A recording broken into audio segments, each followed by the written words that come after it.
Après une séparation, tu veux te reconstruire. Mais c'est aussi le moment où tu peux commettre des pires erreurs financières de ta vie. Je le sais, parce que j'en ai fait plusieurs. Et certaines m'ont coûté cher. Près de 2800 euros. 2800 euros partis en fumée, parce que j'étais émotionnellement KO. Aujourd'hui, je vais te montrer les 5 erreurs qui ruinent les séparés. Celles que je vois tout le temps. Celles qui m'ont ralenti. Et surtout comment les éviter. Pas pour me flageller, pas pour me plaindre, mais pour que toi aussi tu ne fasses pas ces erreurs. Pour que tu économises ces 2800 euros. Pour que tu évites ces pièges dans lesquels je suis tombé. Si tu veux rebondir plus vite, évite de perdre des mois ou des milliers d'euros. Reste jusqu'à la fin. Tu découvriras l'erreur bonus, celle qui peut te bloquer pendant des mois. Salut à tous mes co-séparés et co-investisseurs. Moi, c'est Peter. J'ai traversé une séparation et j'ai appris qu'on pouvait transformer cette épreuve en un point de départ. Bienvenue sur Rupture et Dividende. Ici, on parle de comment rebondir après une rupture, une séparation, de comment reprendre le contrôle de sa vie ainsi que de ses finances et de commencer à investir pour son indépendance financière. Si tu n'es pas encore abonné, fais-le maintenant. Active la cloche. Ça aide énormément la chaîne. Allez, on attaque. Avant de plonger dans les erreurs, je veux que tu comprennes une chose. Si tu viens de te séparer, ou si tu es en pleine séparation, tu es en mode survie émotionnelle. Ton cerveau n'est pas à 100%. Tu es fatigué. Tu es triste. Tu es peut-être même en colère. Dans cet état, on prend de mauvaises décisions financières. Ce n'est pas de ta faute. C'est humain. Mais justement, parce que c'est humain, il faut être conscient des pièges. Il faut mettre des garde-fous. Les erreurs que je vais partager avec toi, ce ne sont pas des erreurs techniques compliquées. Ce sont des erreurs émotionnelles. Des erreurs que j'ai faites parce que j'étais vulnérable. Et c'est pour ça qu'elles sont dangereuses. Parce qu'elles te semblent normales sur le moment. Erreur numéro 1. La plus grosse. Garder le même train de vie avec la moitié des revenus. C'est ce que j'appelle le train de vie fantôme. Beaucoup ne changent rien après une séparation. Même resto, même sortie, même rite. Alors que les revenus ont changé. Et que les charges ont peut-être explosé. Après ma séparation, j'ai continué à vivre presque comme avant. Restaurant, sortie, loisirs. J'ai mis du temps à réaliser que je ne pouvais plus me permettre ce train de vie. Résultat, pendant les 6 premiers mois, j'ai dépensé environ 800 euros de plus que ce que je pouvais me permettre. 800 euros envolés je ne sais où. Comment éviter cette erreur? Dès la séparation, fais ton état des lieux financiers. Calcule ton nouveau reste à vivre. Et adapte immédiatement ton train de vie. Ne vis pas 6 mois dans le déni comme moi. Agis tout de suite. Ma solution? Pendant 60 jours, tu fais un audit complet. Qu'est-ce qui est essentiel? Qu'est-ce qui peut attendre? Qu'est-ce qui était lié à la vie de couple? C'est le reset qui m'a sauvé. Et c'est le reset qui va te sauver. Erreur numéro 2. Vouloir se consoler avec des achats. La compensation financière. Après ma séparation, j'ai eu un vide émotionnel énorme. Je me sentais seul, triste, en échec. Et inconsciemment, j'ai cherché à combler ce vide. Comment? En achetant des choses. Des vêtements principalement. En moins de 6 mois, j'ai dépensé 2000 euros en fringues. 2000 euros. La moitié, je ne les ai même jamais portés. Mais sur le moment, acheter me faisait du bien. Ça me donnait l'illusion de contrôle, l'illusion que j'allais mieux. Ces 2000 euros, heureusement que je les avais. J'en connais qui ont pris des crédits à la consommation. C'est ça le shopping thérapie. On achète du bonheur temporaire avec de l'argent qu'on n'a pas. Et ce n'est pas que les vêtements. Ça peut être les restaurants, les sorties, les voyages, la tech, n'importe quoi. Le mécanisme est le même. Je souffre émotionnellement, donc je dépense pour mieux me sentir. Les dépenses émotionnelles sont la trappe numéro 1 après une rupture. Tu achètes pour remplir le vide. Mais le vide revient. Et la facture reste. Comment éviter cette erreur? Première chose, prends conscience du mécanisme. Si tu as envie d'acheter quelque chose, demande-toi, est-ce que j'en ai vraiment besoin? Ou est-ce que j'essaie juste de combler un vide? Deuxième chose, mets en place la règle des 48 heures. Avant tout achat non essentiel de plus de 50 euros, attends 48 heures. Si après 48 heures tu en as toujours envie, ok. Sinon, tu as évité une erreur. Ma solution? Créer un budget émotion. 20 à 30 euros par mois max pour se faire plaisir consciemment. Se faire plaisir, oui. S'autodétruire financièrement, non. Erreur numéro 3, garder les abonnements, pas inertie. Avant ma séparation, on avait Netflix, Disney+, et Amazon Prime. 3 plateformes de streaming. On avait aussi des abonnements à des magazines. Après la séparation, j'ai tout résilié. Certains font l'erreur de continuer à payer tout ça. Pourquoi? Par flemme. Parce que c'était sur prélèvement automatique et qu'ils n'y pensaient pas. Pendant des mois, ils paient ces abonnements sans les utiliser vraiment. Comment éviter cette erreur? Dès la séparation, ouvre ton application bancaire. Liste tous tes prélèvements automatiques des 3 derniers mois. Pour chaque abonnement, demande-toi, est-ce que je l'utilise vraiment? Est-ce que ça m'apporte de la valeur? Si la réponse est non, résilie. Maintenant. Pas demain, maintenant. Ma solution? Faire un audit abonnement. Supprimer immédiatement ceux qui ne te servent pas. Réévaluer tout le reste.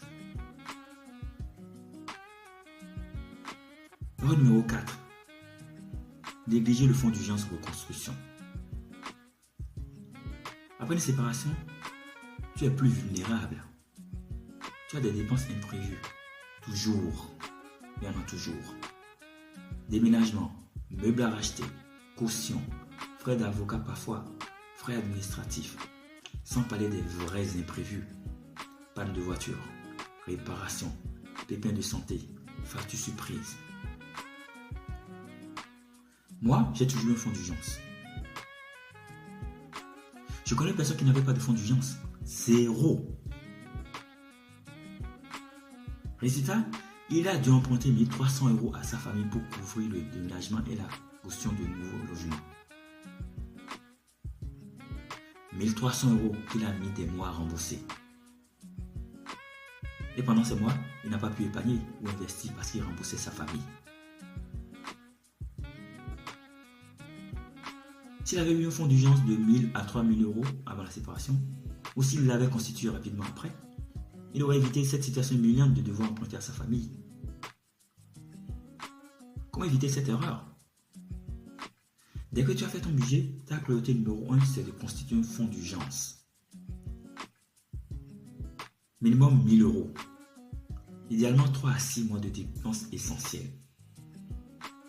Ce fonds, tu ne le touches jamais, sauf en cas de vrai pépin. Tu ne l'utilises pas pour des vacances, pas pour un nouveau téléphone, seulement pour les urgences.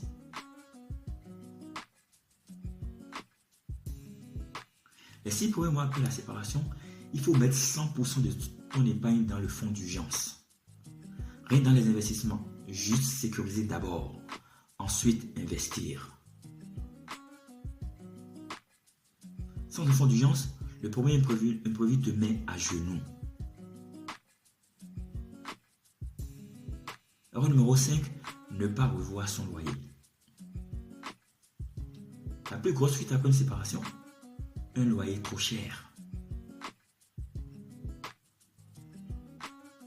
Pas fierté, pas attachement, pas peur de changer.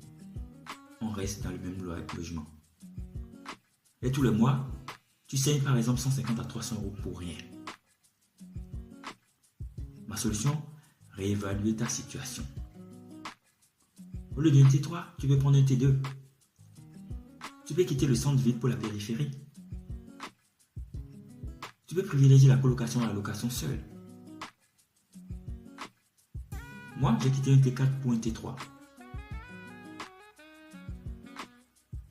En revoyant ton loyer, tu peux facilement faire une économie de 150 à 300 euros par mois.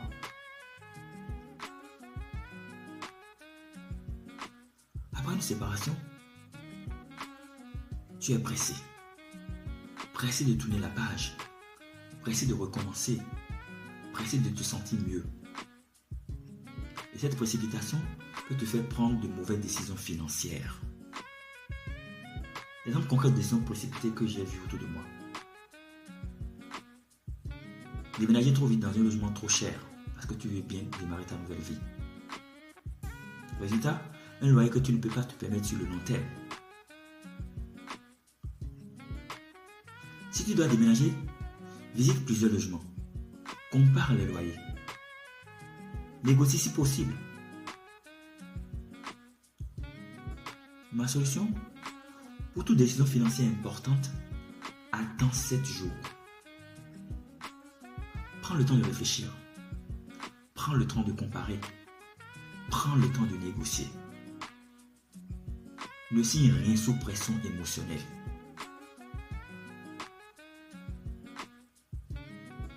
Après avoir énuméré les 5 erreurs financières, voici maintenant l'erreur bonus.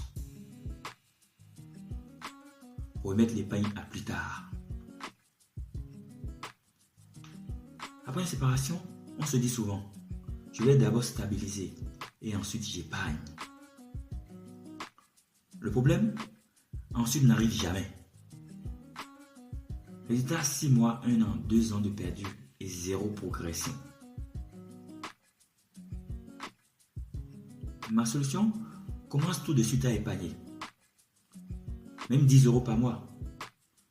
Le plus important, c'est de créer l'habitude. Le montant gradira après. Maintenant que tu connais les 6 erreurs à éviter, voyons comment créer un plan simple pour te reconstruire plus vite. Un plan d'action très court, très concret.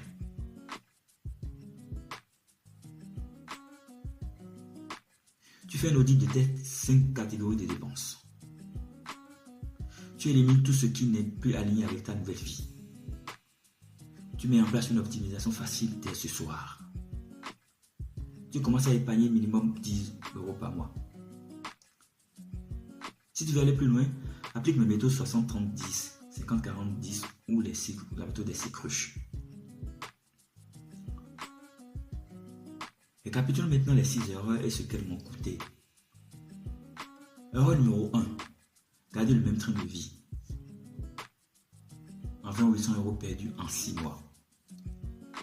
Erreur numéro 2. Vouloir se consoler avec des achats. 2000 euros en frein inutiles. Erreur numéro 3. Négliger les abonnements. 0 euros perdus. Heureusement. Erreur numéro 4. Ne pas créer de fonds d'urgence. Erreur numéro 5. Ne pas revoir son loyer. Heureux bonus pour mettre l'épargne à plus tard. Au total, près de 2800 € perdus que j'aurais pu investir. 2800 € qui aujourd'hui vaudraient probablement 3000 à 4000 € ou plus. Mais tu sais quoi? Ces erreurs m'ont appris. Elles m'ont forcé à devenir plus intelligent avec mon argent. Elles m'ont poussé à créer ma méthode budget, à optimiser mes dépenses, à construire mon fonds d'urgence. Aujourd'hui, je ne referai aucune de ces erreurs.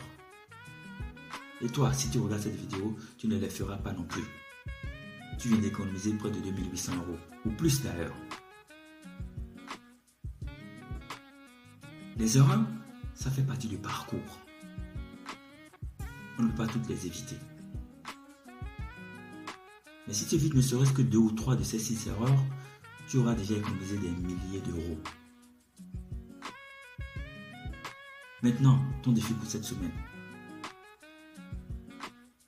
Identifie laquelle de ces 5 erreurs tu es en train de faire ou tu risques de faire. Sois honnête avec toi-même. Si tu gardes le même train de vie qu'avant, fais ton état des lieux financiers maintenant. Si tu as tendance à t'adonner au shopping thérapie, mets en place la règle des 48 heures dès aujourd'hui. Si tu n'as pas de fonds d'urgence, ouvre un compte d'épargne séparé demain et commence à y mettre 50 € par mois minimum. Si tu payes des abonnements inutiles, ouvre ton application bancaire ce soir et résilie au moins 2 abonnements. Si tu es sur le point de prendre une décision financière importante, attends 7 jours.